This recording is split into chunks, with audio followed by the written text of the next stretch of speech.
हमने शहर को दी एक नई पहचान, हम हैं सिंघानिया बिल्डकॉन।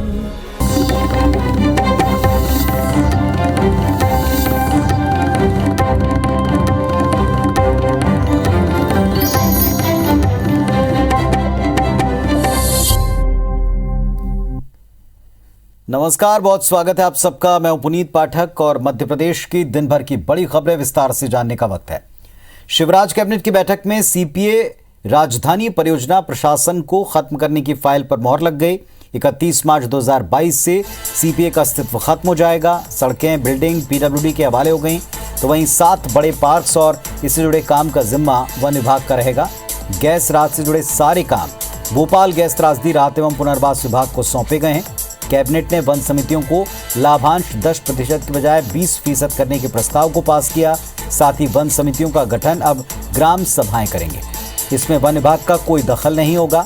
बैठक में ओंकारेश्वर जलाशय पर प्रस्तावित 600 मेगावाट और छतरपुर के सौर ऊर्जा पार्क से 950 मेगावाट बिजली खरीदने के लिए Madhya Pradesh power management company को स्वीकृति दी गई।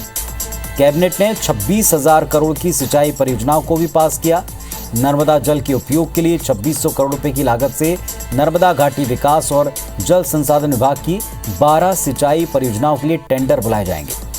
भोपाल गैस त्रासदी में अस्थायी पदों की निरंतरता के लिए प्रस्ताव भी पास किया गया। गांव में इंटरनेट सुविधा को सशक्त करने, टावर लगाने संबंधी प्रक्रिया के सरलीकरण किए जाने संबंधी प्रस्ताव को भी कैबिनेट से मंजूरी मिली।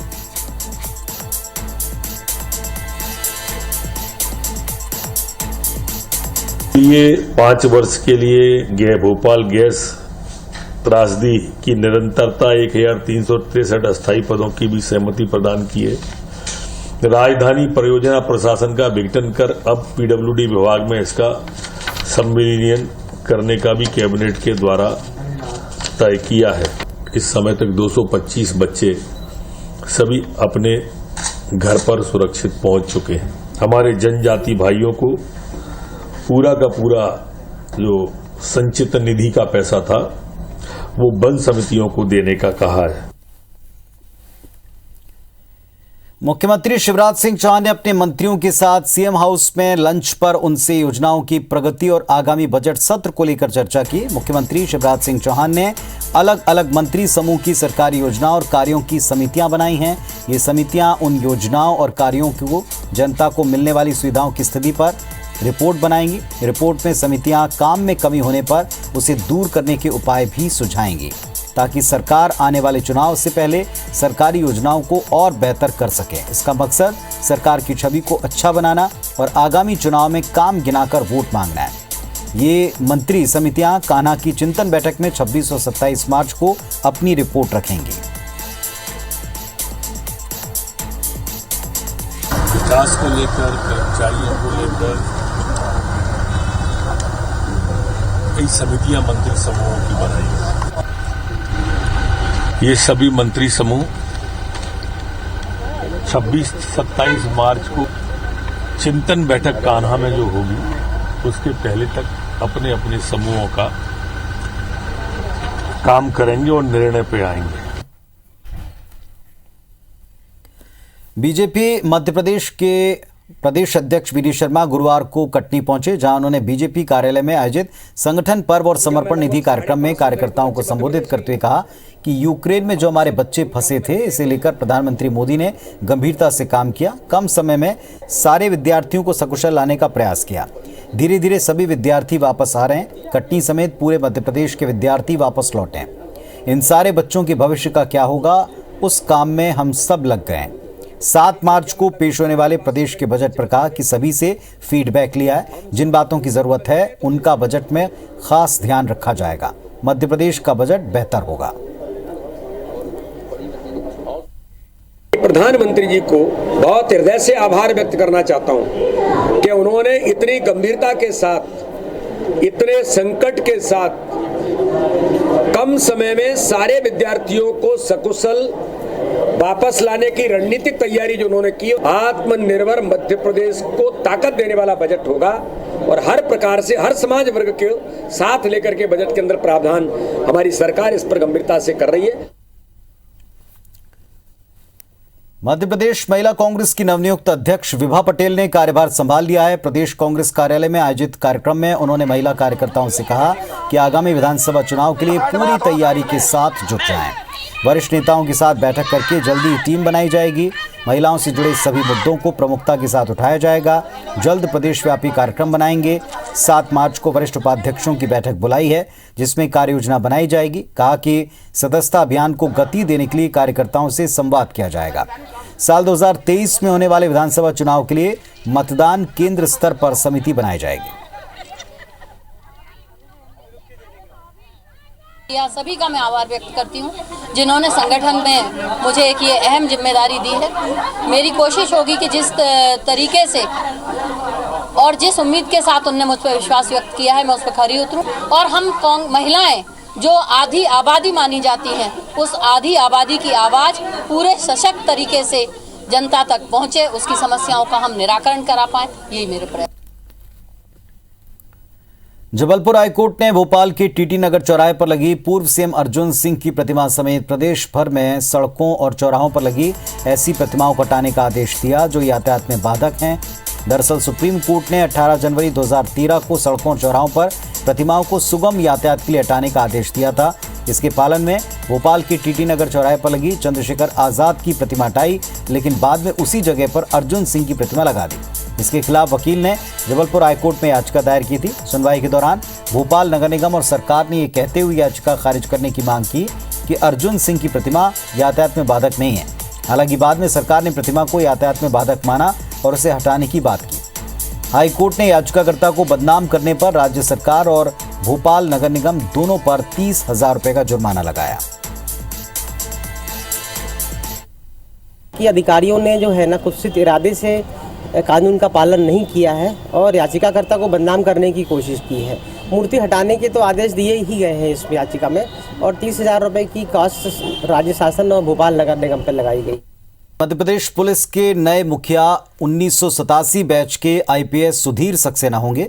मौजूदा डीजीपी विवेक जौहरी कल रिटायर हो रहे हैं। वहीं नए डीजीपी सुधीर सक्सेना कल ही पदभार संभालेंगे। सक्सेना सीएम शिवराज सिंह चौहान के ओएसडी रह चुके हैं। गृह मंत्री नरोत्तम मिश्रा ने बताया सरकार सक्सेना के नाम पर मुहर लगा चुकी है। वहीं मुख्यमंत्री शिवराज ने बजट सत्र से पहले आज मंत्रियों के लिए सीएम हाउस में एक लंच पार्टी रखी। कांग्रेस के लंच के आयोजन पर सवाल उठाने पर पलटवार में गृह मंत्री ने कहा कि ये मुख्यमंत्री की आत्मीयता और उदारता है।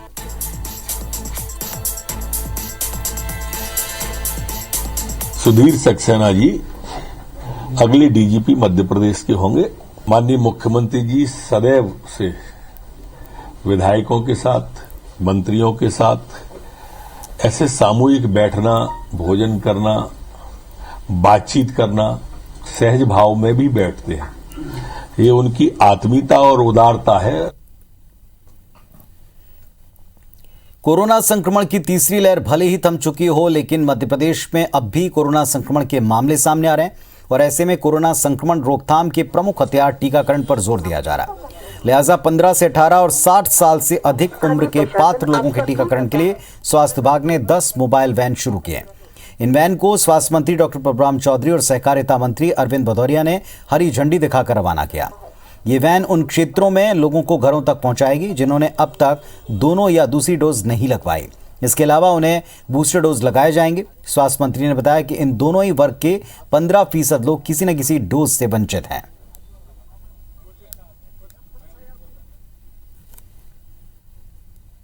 15 से 18 साल के जो लोग छूट गए हैं उनके लिए सेव द चिल्ड्रन जो हमारा एनजीओ है उसके माध्यम से 10 गाड़ियां निःशुल्क दी गई हैं और जिससे हम वैक्सीन उन सब लोगों के लिए हम लोग लगा पाएंगे, छूटे हुए सभी बच्चों को। जो है 85% तो हमारा फर्स्ट डोज लगा है और लगभग 50 से ऊपर सेकेंड डोज लग गया है। जो बच गए हैं उन सबको हम लोग।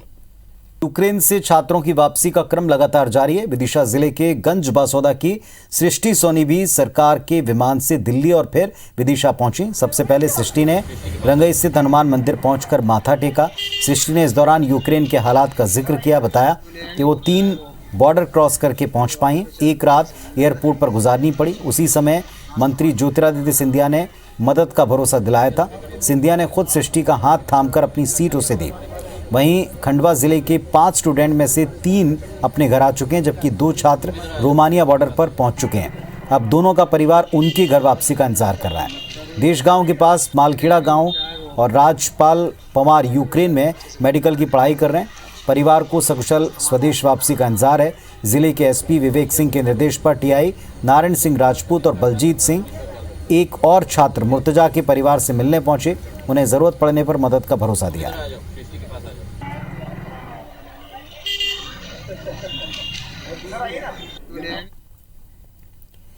देश में क्वालिटी एजुकेशन होने के दावे के बावजूद मेडिकल स्टूडेंट पढ़ाई करने के लिए बड़े पैमाने पर विदेश जाने के लिए मजबूर हैं। भारत के मुकाबले विदेश में कम खर्च पर मेडिकल की डिग्री आसानी से मिलती और इसी वजह से छात्र यूक्रेन, रशिया, फिलीपींस, किर्गिस्तान, चीन जाने के लिए मजबूर हैं। सबसे कम फीस होने के कारण यूक्रेन छात्रों की पहली पसंद होता है। यूक्रेन में 6 साल के MBBS कोर्स के लिए 20 से 25 लाख रुपए लगते हैं, तो भारत में कॉलेजों में इतनी फीस केवल 1 साल की होती है। यूक्रेन में भारत के 18,095 से ज़्यादा स्टूडेंट हैं। इसकी सबसे बड़ी वजह है कम फीस और कम कंपटीशन। इस मामले को लेकर IIMA मैदान में। IIMA का कहना है कि सरकार को इस दिशा में बड़ा कदम उठाना चाहिए। जो यहाँ के प्राइवेट कॉलेजेस हैं उसकी फीस 1.5 करोड़ के आसपास है और जो हम बाहर अब्रॉड से करते हैं तो वो 20 to 30 lakh with are all accommodations, तो हम उसमें पूरा अपना एडजस्ट कर सकते हैं। तो आप फीस का डिफरेंस भी तो देखिए कितना है। इंडियन गवर्नमेंट अगर सीट्स अवेलेबल करा दे बच्चों के लिए, नए हॉस्पिटल्स कॉलेज खुल जाएं, तो बच्चे बाहर क्यों जाएंगे? अगर वो फीस कम करवा दें बच्चों के लिए तो बच्चे बाहर जाएंगे ही नहीं, सारे यहीं पढ़ेंगे। उसका एडमिशन यहाँ इंडिया में नहीं हो पाता था, तो मेरी गवर्नमेंट से ये रिक्वेस्ट जरूर है कि यहाँ पर एक तो कॉलेज की संख्या बढ़ाई जाए, ताकि हमारी भी ये खुशी नहीं होती कि हम बच्चे को इतना दूर भेजते हैं। हमारा देश बहुत बड़ा देश है, हर तरह से साधन संपन्न है। इस दिशा में कभी सोचा नहीं गया। अब इस केंद्र शासन विशेष रूप से इस दिशा में ध्यान दे रहा है और जल्दी कोई रास्ता निकलेगा इसमें।